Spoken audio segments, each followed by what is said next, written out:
Meanwhile, for four Zoomers, looking at the fourth pick here, do they risk taking something along the lines of Sandboy's hero right Trian, now? No, ET they'll go again. for the ET instead. All right.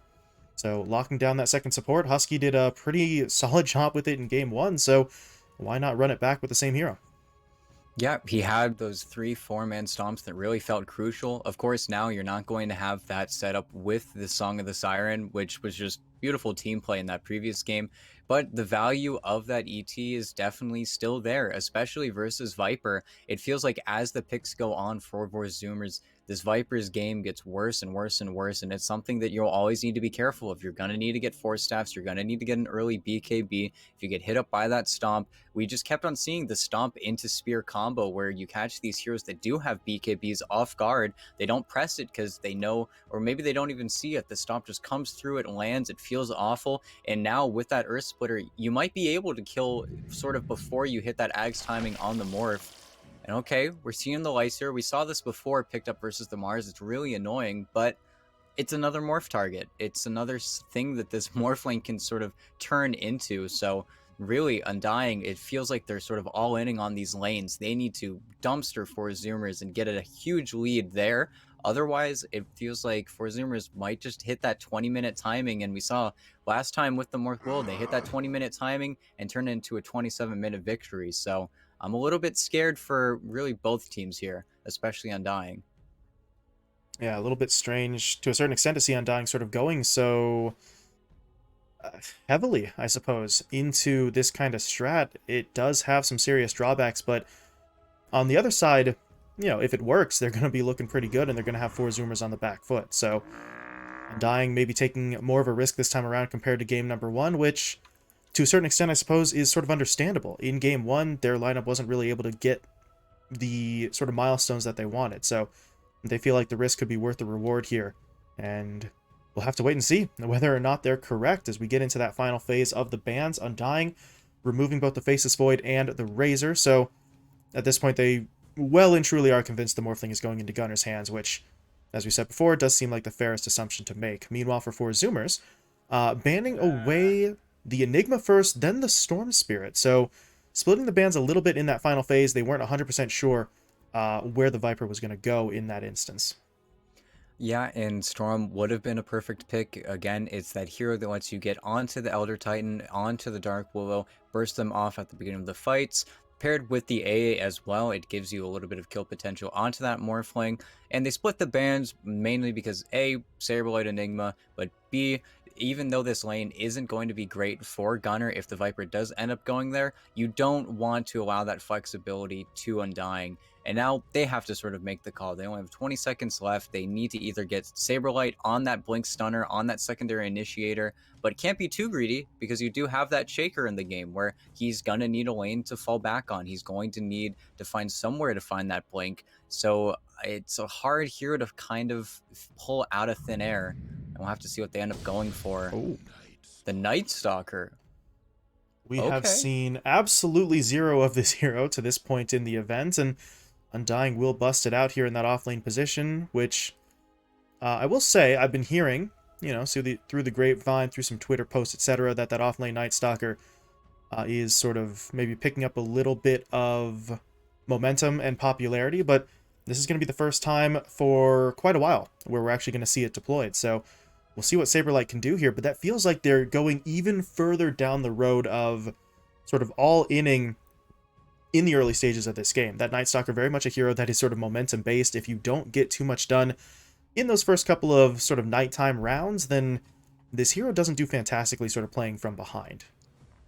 Yeah, and once you get that Blink Dagger, then you can really start to get aggressive. And I was gonna say the only issue with showing this Night Stalker is it isn't that mic drop hero. You don't get to maybe bait them into a sort of poor matchup where Sammy Boy, it's a freebie. And now you have that Naga again, you have that ET setup. It feels like they're just running it back, except this time, instead of having that Leshrac, you've got this Gunner Morphling. And while that does mean you have a little bit of a more difficult time playing onto those towers, you don't have that edict. You won't, maybe aren't going to see the Forest Zoomers get that much more aggressive in the off lane, as we saw that 11, 12-minute T2 in the previous one.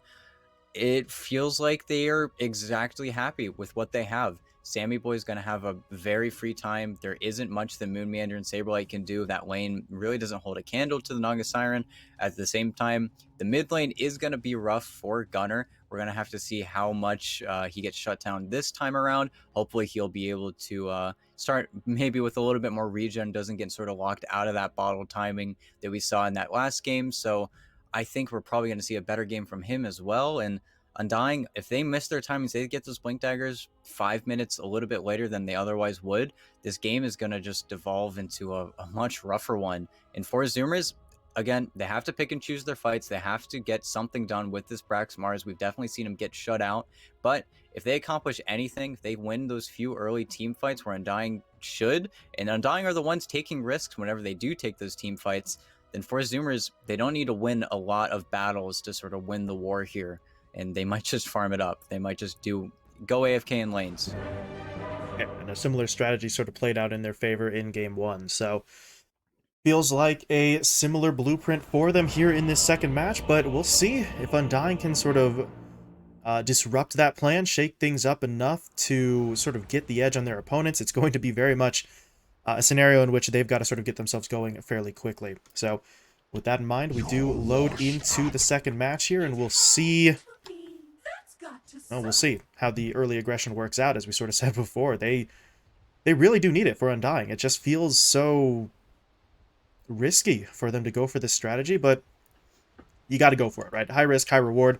They're looking to salvage that 1-1 draw here, and if it works out, they're going to be feeling pretty good, and they're going to be looking pretty smart. So with that, we get this underway, taking a look at some of the sort of early maneuvers here. Nobody's getting too far forward. The Earthshaker really the only one pressing in is Moon.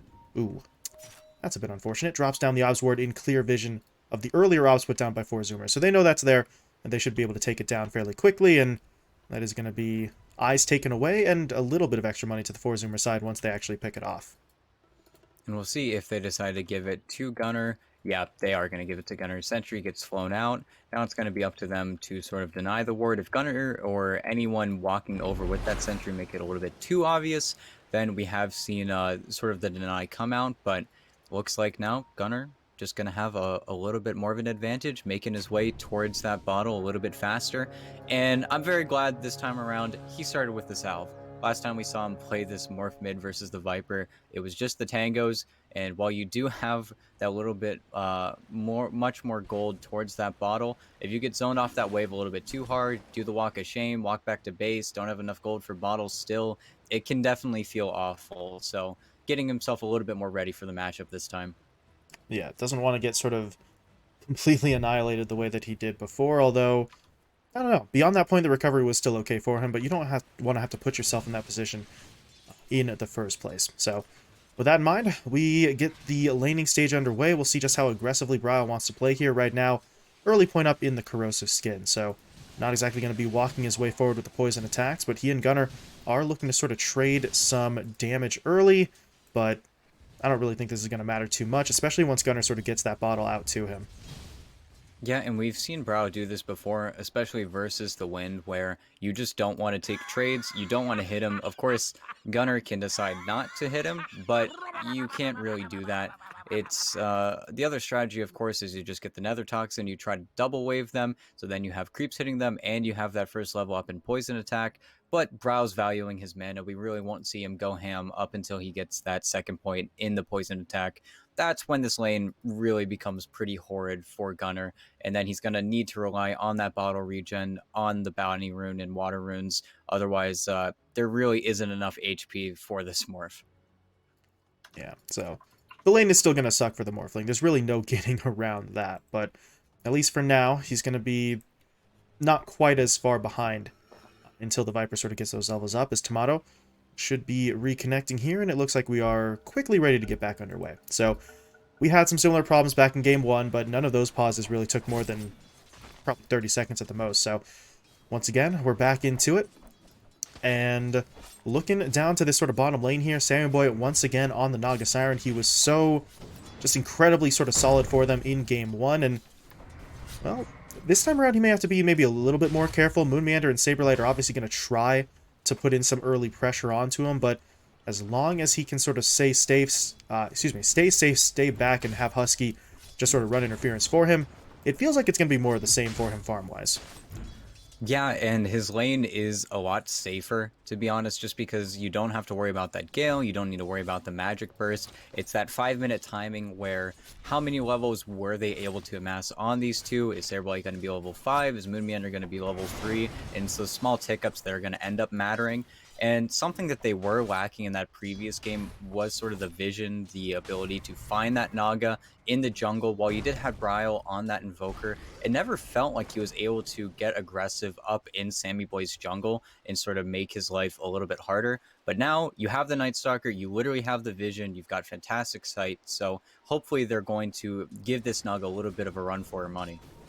Yeah, we'll have to sort of see how much Saberlight can do here. He is holding a skill point at the moment, so not really sure if he wants to go in for that Crippling Fear, or if it's just going to be sort of building up the Hunter in the Night passives for when that nighttime rolls around. His middle lane, Gunner, gonna get sort of stunned up there initially. It's a decent attempt from Moonmeander, but not actually going to be enough. The Morphling simply TP'd himself back, but now he has to sort of manage his health a little bit here. Goes Max Agi to pop the bottle charges, and he should be okay here. Bryle's sort of pushing forward, but not really in a position to immediately sort of threaten his laning opponent. But up in the top lane, Brax ends up getting taken down. Ocean wants in for the final last hit onto Dubu, but he's not going to be able to get it. Dubu draws first blood, and now Ocean...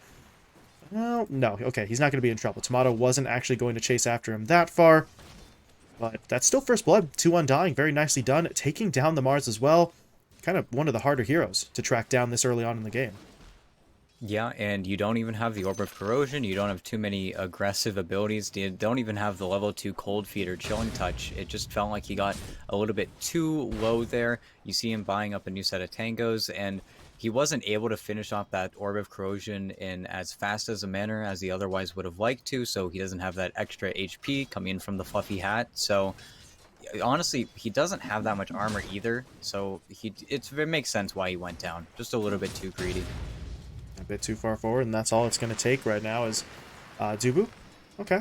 Walking into the Bramble there, taking a little bit of damage, but Brax wasn't exactly in a position to follow it up. He did have the spear, but I don't think he would have had the angle for any sort of actual latch unless he pushed relatively far forward there. So it's a nice play from the Dark Willow. It's not going to be enough to set up for a kill, though, but over in the middle lane, Gunner might be in some trouble here. He gets stunned up by Moonmander, a couple poison attack stacks in onto him, but not enough for the kill, and now Husky just sort of coming in to bully Moonmeander away. Not going to let him sort of set up entirely in that lane.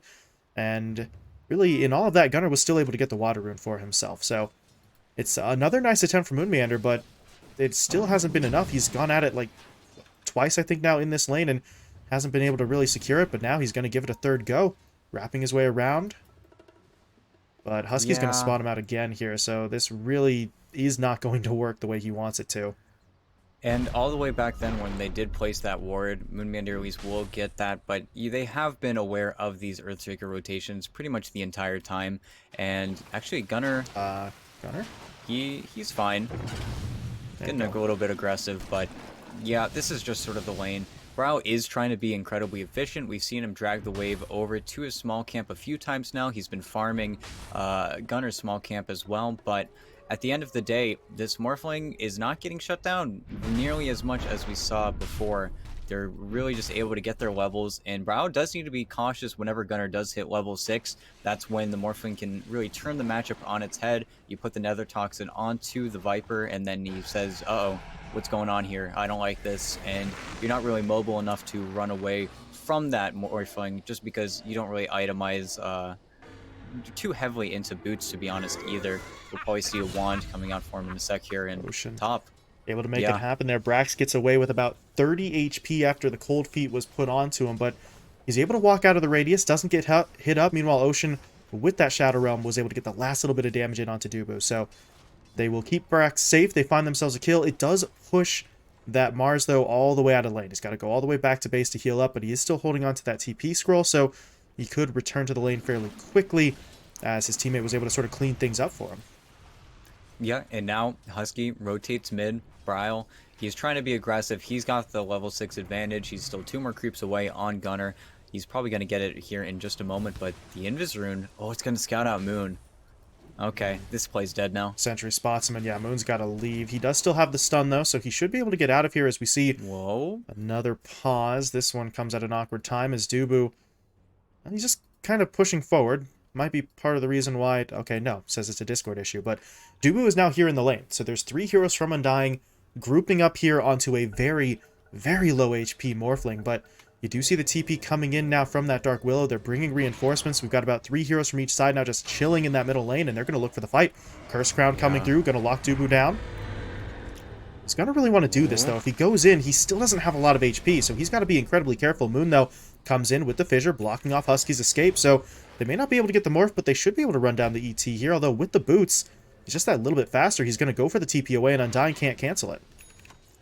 Yeah, and really nothing ventured, nothing gained for the Undying side. Unfortunately, Bryle, he had that salve going. He wasn't able to tank enough for that cart to stay alive. If that cart stays alive, maybe this mid tower takes another 500 or 600 damage, but at least you force Gunnar back to the base. At the same time, though, it's nighttime for Saberlight, and he was not able to rotate. He had to walk all the way back home, and leaving the Night Stalker versus the Naga Siren just means Sammy Boy gets these free levels. He gets this free time.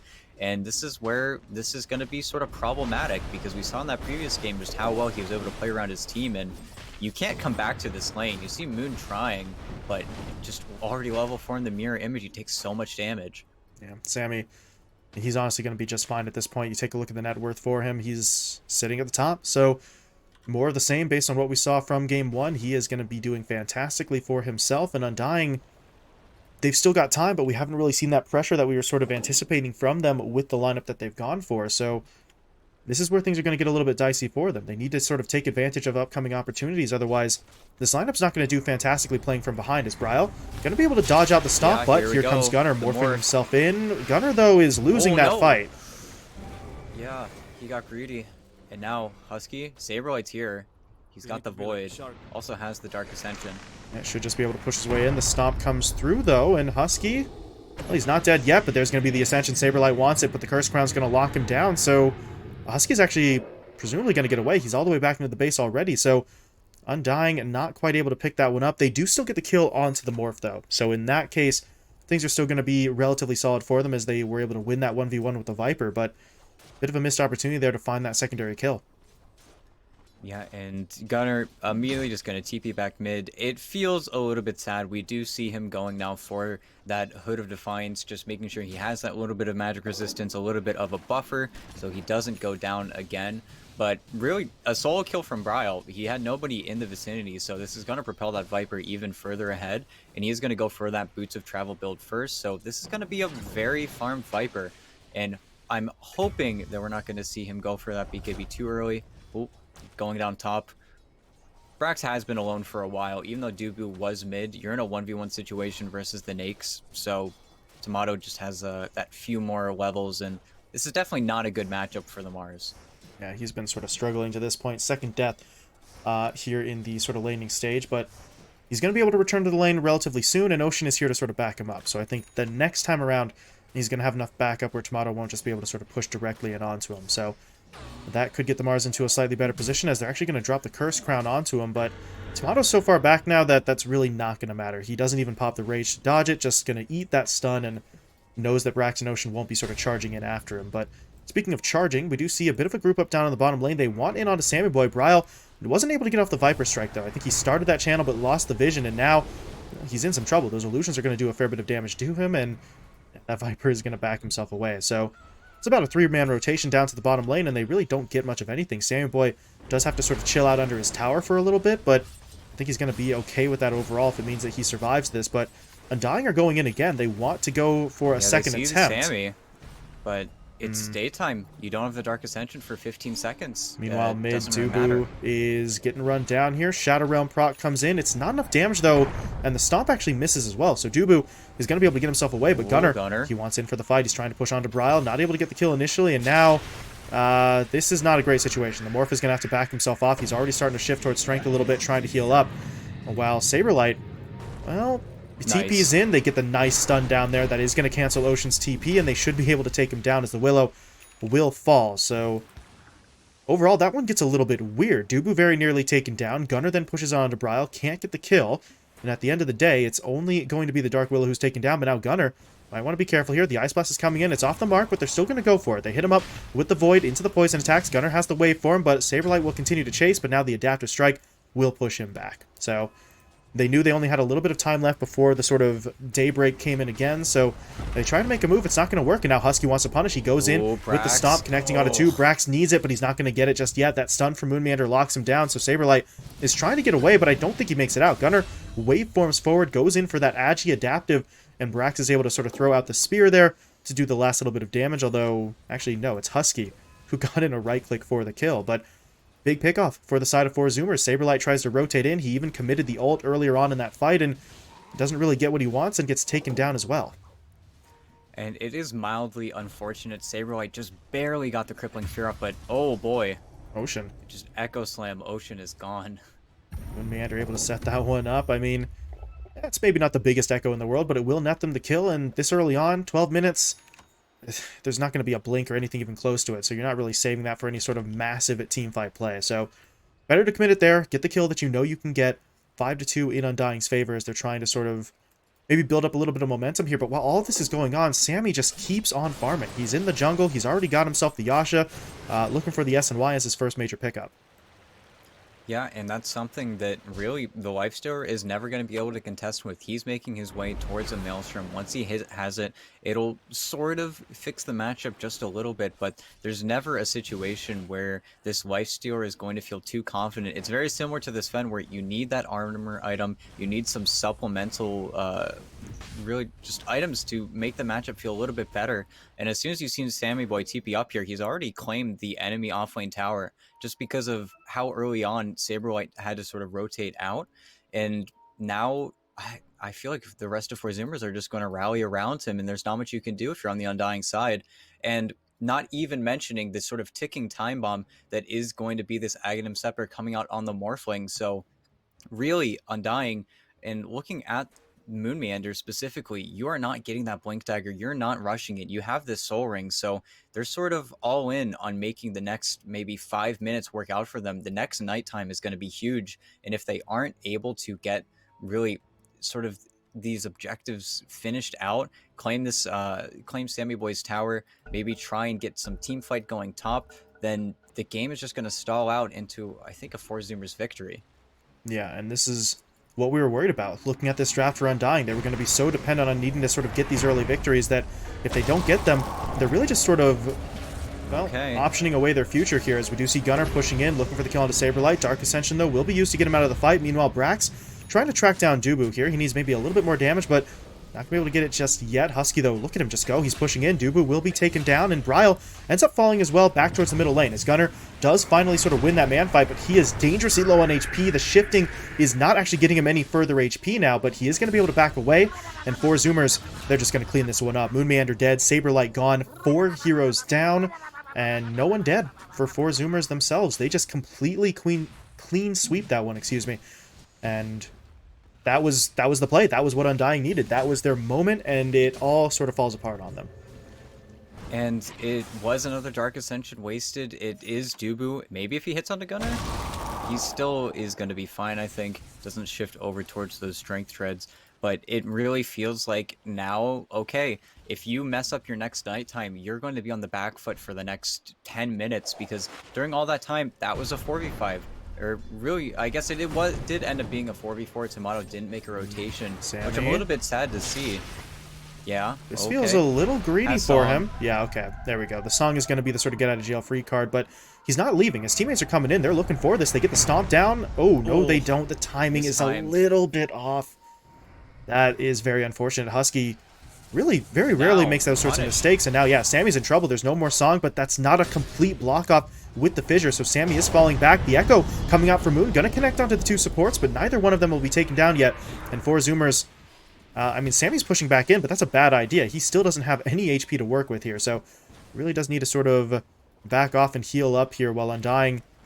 I mean, they're trying to push further forward. They do have the Infest play, so the Lifestealer could sort of bounce out here and try to do some damage, but who's really the best target for them? They're eyeing up Brax and Ocean right now, but they're not really committing for it. Instead, they're just going to look for the tower, as that's a much easier target for them to lock down. Although, They still haven't gotten it just yet. Four Zoomers looking like they want to regroup. Sammy Boy went all the way back to the base and did heal up, but instead of TPing up to the top lane, he actually TPs down bot. So they won't have him for this fight. Now Brax going to look for the TP home. Can he get himself out of here? He's trying, but he won't quite make it.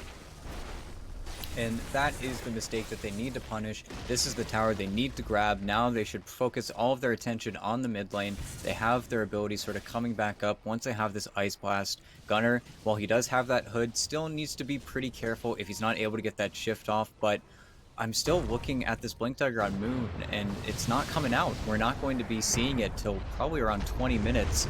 And maybe There's a going little to be bit the longer. Earth Splitter out as Moon Meander's going to get hit up, dropped low, taken down, and yeah, that's going to delay the progress on that Blink Dagger even further as Gunner's going to be able to pick up the kill. And Four Zoomers, well, they're playing this one out pretty well so far. 2K net worth lead for them, and as you said, this next upcoming nighttime, or at the time the upcoming night, was going to be important for them. We're into that nighttime right now, and they're really not doing quite as much as they need to, as Dubu will be taken down. Gunner just going to start shifting towards strength. He should be just fine. He's holding onto the waveform even, so really, there's not a whole lot that they're going to be able to do as Gunner falls back, picks up the Invis rune. Ocean, though, is under attack, but there's going to be that Shadow Realm proc keeping him safe, at least for the time being. But Saberlight pops the Ascension. He wants in. The Void will be deployed, but the stomp, nope, canceled by the silence. Saberlight, nice.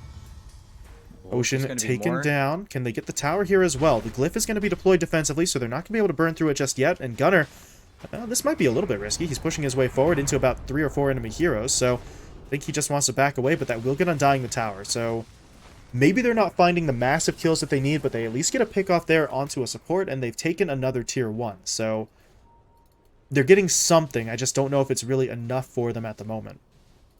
And really, now that we're going to sort of appear in that lull, Undying just need to keep running at you. They need to keep finding these kills. In Force Zoomers, they need to not crumble. And actually, Brax, he's not going to get clipped by the Ice Blast, but Commander locks him down there with the fissure, so they will be able to find that kill. But elsewhere on the map, Sammy found himself a bit of a solo kill onto Dubu, as the Ancient Apparition was too far, I believe, into that sort of south side jungle area. So it is going to be a sacrifice, a 1-for-1 there, but the core for support trade goes in Undying's favor. So once again, they just sort of inch their way further and further towards maybe pulling even at this point. But Gunner, over in the middle lane, he is going after the tower, and Saberlight actually can't do anything to him. Gunner just ignores the right clicks and takes the tower.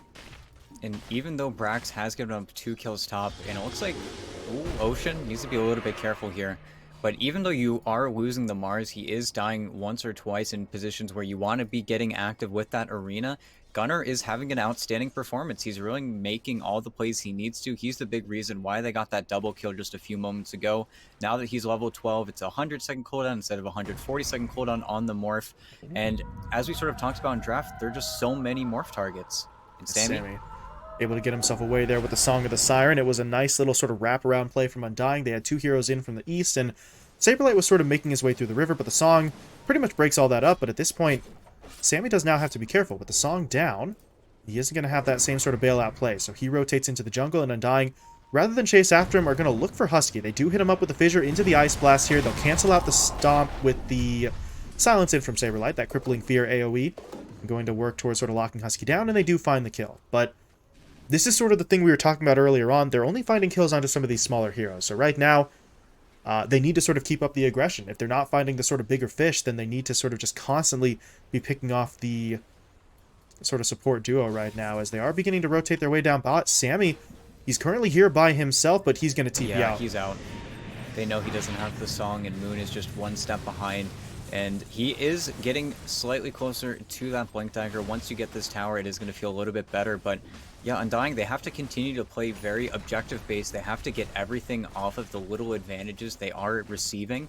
And again, we're sort of ending up in that situation where you have this BKB on Saberlight, you're going to have this BKB on Bryle, and it's the same timing in the last game. And if those BKBs don't pan out, Four Zoomers have a better lineup in pretty much every single way. If they can avoid that timing, and Gunner has his Aghanim Scepter pre-20 minutes into the game, this game is going to get very, very scary. We might see them just even dodge out these fights up until those BKBs and that Blink Dagger are finished, because this is scary. You don't want to be fighting into this morph lane. He has so many morph targets, it's going to feel pretty terrible. And Moon, yeah, he is. Everybody's coming, though. Well, he's buying some time with the Echo, but that's not going to be enough. Ocean will still bring him down. Saberlight actually ends up getting clipped there by the Earth Splitter as well, so he's dead. Ocean will fall, but At this point, 4 Zoomers are okay with that. They're not okay with that, though. Gunner not managing the HP as Tomato and Bryle are able to get in onto him. They will be able to find that kill. That's a pretty big one, but now Tomato, he's in trouble. Going to get hit up by the Stomp. The Orchid's on him as well to keep him from really popping anything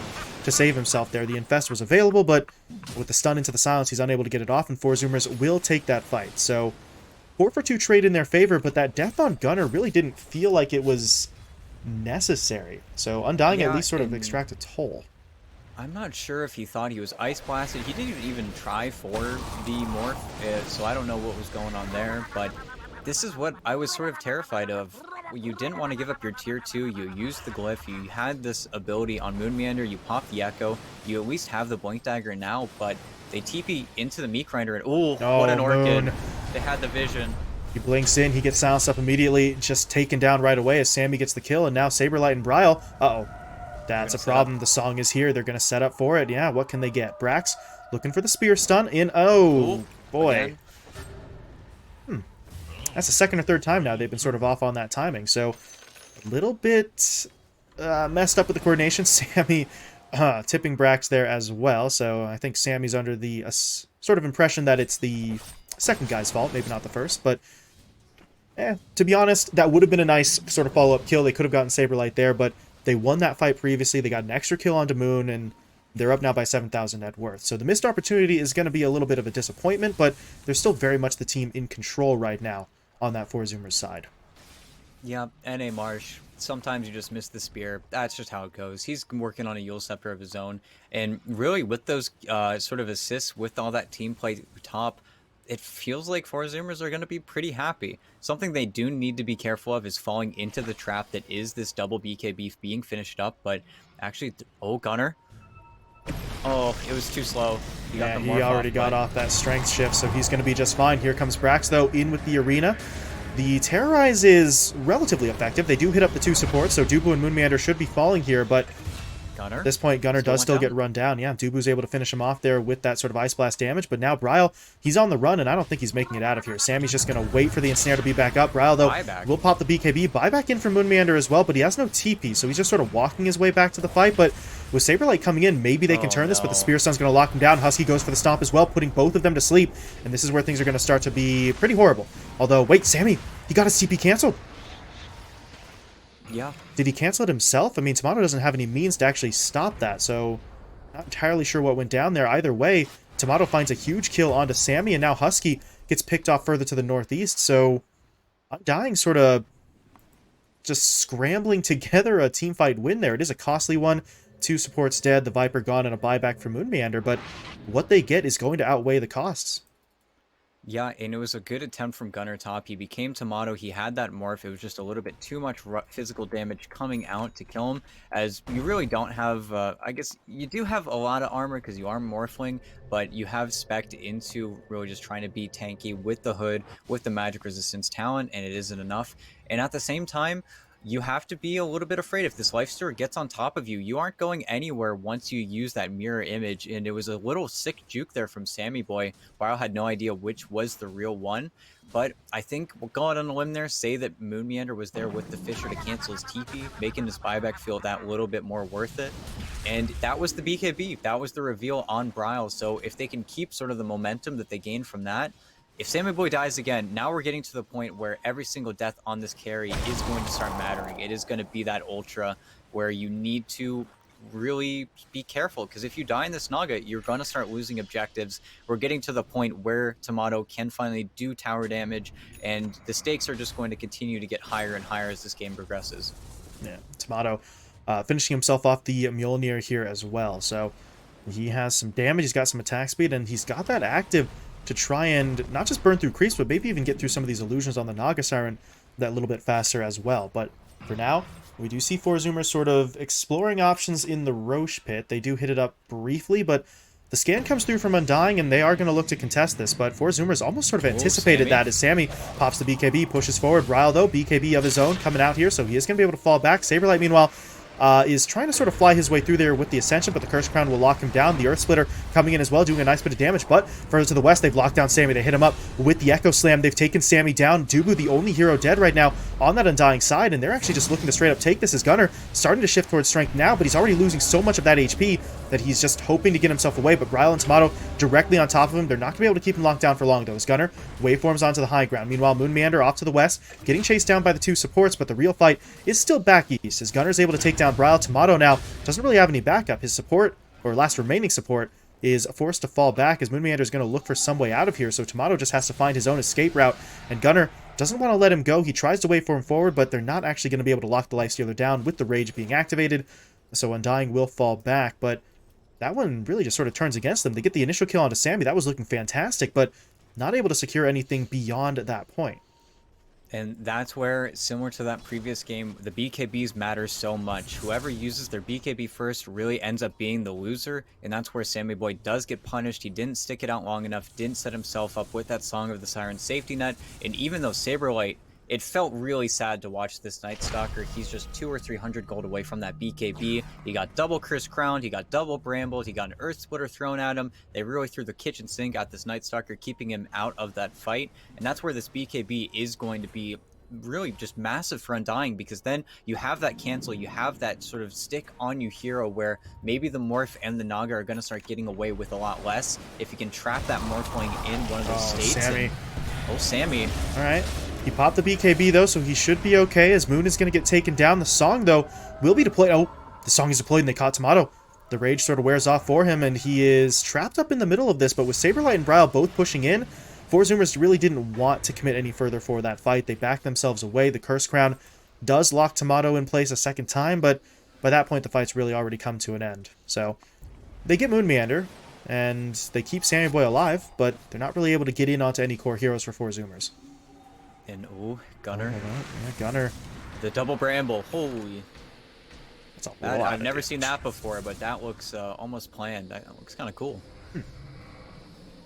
Would have been cooler if they'd have hit onto targets, but it still looks cool either way. And now Four Zoomers pushing their way into the Roche Pit, looking to bring this one down. The Solar Crest is going to be there for the armor reduction, but I don't know. Undying still want this. The scan, though, out from Four Zoomers will catch out heroes on this sort of high ground, but Saberlight, he still wants in. They've got the Infest Bomb, so they're going to try and give this a go. What can they catch, though? Right now, it's actually Bryle who's going to get locked down. The Yule Scepter even being deployed onto Saberlight into the Spear Stun, so the Lifestealer really doesn't have his moment just yet, and with that Crippling Fear AoE sort of wearing off, Saberlight does have to be careful. He doesn't have that same degree of control. He's trying to sort of dance his way around the pit with that flying movement, but he's slowly but surely starting to lose HP here, and this is even with the Infest bonus HP. He's dead. Husky pins him down with the Splitter. They will be able to get the kill, but now Moon in with the ult. Gunnar dropping low. They hit him up with the Ice Blast as well, and this Morphling is going to have to fall back. Bryle, though, wants directly in onto him. He's trying to track down that Morph, hits him up with the Viper Strike, and that should be enough. Gunnar will be taken down. Question now is, can Four Zoomers respond? They get in for that arena into the Terrorize as well. That's a nice bit of damage. Can they actually finish it off, though? They need to be able to finish off Tomato. He is so low on HP, but they don't have the means to actually finish him off. He's going to be the one winning that fight. Bryle does go down, but Sammy will fall in exchange, at Four Zoomers, they're really in trouble now. Their supports just have to back away. Brax isn't in a position to help him. Ocean, though, will not be getting himself out of there, as Bryle picks up the kill after buying back into the fight, and Undying, they take the fight and they control the pit. And while Saberlight does go down, you know, call it lag, call it from being EU, it just doesn't get off. That BKB is a little bit too greedy, and at the same time, you do buyback, but you're securing the Roche. You didn't have Song of the Siren, and it is gonna be pretty unfortunate, to be honest, for Zoomers. You would have loved to get this Aegis onto the Morphling, have that safety net, and I'm surprised he's going for this Kai Sanj aside from just getting a straight up BKB, because Moon Meander has been just perfectly playing these fights out. Oh, yeah, bodying the Aegis, making sure there's no steal attempt. But Moon Meander has really been finding these 3-4-man fishers consistently and having that just immediate killer instinct to get the Echo Slam off onto Gunnar. Really, even though they're causing a lot of chaos in these fights, without the Morphling, they don't have that sort of secondary lockdown that you otherwise would need from maybe your 4 or 5 position, but after the Stomp, after the Bramble Maze, you really run out of a lot of lockdown on Gunnar. the Zoomer side. Again? He got hit up by the Ice Blast into the fissure, into the... And Bryle, just there. Oh boy, Gunnar, you cannot afford to be making mistakes like that when Brax tries to save the day with the Spear, but it's not really going to matter. Gunnar still gets taken down, and Undying are really starting to sort of turn some momentum here. They're still trailing by a couple of thousand, but they've effectively cut that deficit in half over the last couple of minutes, and they've still got the Aegis up on that Viper, so they can afford to maybe push even further forward as they do eye up Sammy Boy down in that bottom lane. As of right now, Moon Meander's looking for it. He's got the Infested Lifestealer inside of him, so they're going to try and catch this one out as they do get the stun down. There's going to be the Infest coming out as well. Ice Blast even flying through. Sammy, though, pops the BKB, pops the Song, but I don't think he's getting out. He's still dead. And this is where this build is going to work against him. We saw in the previous game how perfect it was to sort of bait the enemy team into those situations and maintain that lead. And this would have been perfectly fine if that Roche fight didn't happen the way it went down. But now you're not the stat king. You do not have these big items. You don't have that Scotty Butterfly already in your inventory. So 2.5k HP, again, it was good in the previous game. You have that activity and would have been fine in this game. But you lose a few too many fights with these active items, and Tomato, he is the stat king. He has a Satanic. He's just going to stick on you. Yeah, that Lifestealer, I mean, he's geared up for this, right? He knew that he was going to be called upon to really just sort of be that driving force in these team fights for his squad, and so far, he has lived up to those expectations, as we do see an attempt onto Brax. Moon Meander, though, is going to miss with the Fissure, unfortunately, so looks like Brax is going to be able to get himself away, but now he's turning around. He wants to fight. Moon Meander is a little bit low on HP himself, and, yeah, okay. Brax is going to be able to bring him down. That's a nice little play. It goes from Undying searching for the kill to, well, getting a little bit too far forward there. Moon Meander has been making some nice plays, but he's still not a very tanky hero by himself. Yeah, definitely got a little ahead of himself. Yeah. It's going to get caught out as well. He did throw it on the Cold Feet, though, before the Spear comes through, so Brax will be stunned up. And maybe Dubu makes his escape here. No, the Ensnare will lock him down, and yeah, Brax comes in for the Rebuke for the kill. So, for a moment, Dubu maybe thought that he had gotten himself free and clear, but that is going to be 4 Zoomers grabbing themselves another kill, as they do pick off both of the supports there. So, that's maybe going to take a little bit of the wind out of the sails for Undying, perhaps, but at this point, the cores are going to continue farming. Tomato in particular just keeps on building himself up. He's got the S&Y. We see the Basher coming out for him now next, so he is going to start to look pretty impressive. A Saberlight, they're jumping in. They want Gunner. Dude. They get him up with the silence. Can they actually finish him off? Morphling, you can't. You just can't be in that situation. He's alone under his opponent's tower. Gunner will fall, and Undying are going to look for more. Ocean will get picked off as well. This is just, I mean, it's good play from Undying, but these opportunities are being just sort of gifted over to them as Saberlight wants in again. Not going to be able to catch up to Sammy and Brax, though. Yeah, and they thought that with the ES respawning, with Dubu dead for another 20 seconds, he can feel confident pushing that tower, and a little bit of an information play there coming in from Undying. I think they saw Saberlight's inventory just a few moments ago, gets the blink delivered, then makes that play, and they just don't see it coming. They aren't set up. You have that blink dagger on the Mars, but even then, I think you're just going into the grinder, and the damage was just there, and up until you get a BKB or something in the works for Gunner, it feels like he's getting really greedy with his itemization. He's not even thinking about it. He's going for a Scotty next, and I understand that if you're going to continue to win these fights, you need to itemize in that sort of direction where someone is able to tank up and sort of fight one-on-one with the snakes, but you're not getting to that point fast enough, and you have to be cautious of this ES, of this Night Stalker silence, and we keep on seeing him get punished for these, and I don't think the solution is this Scotty.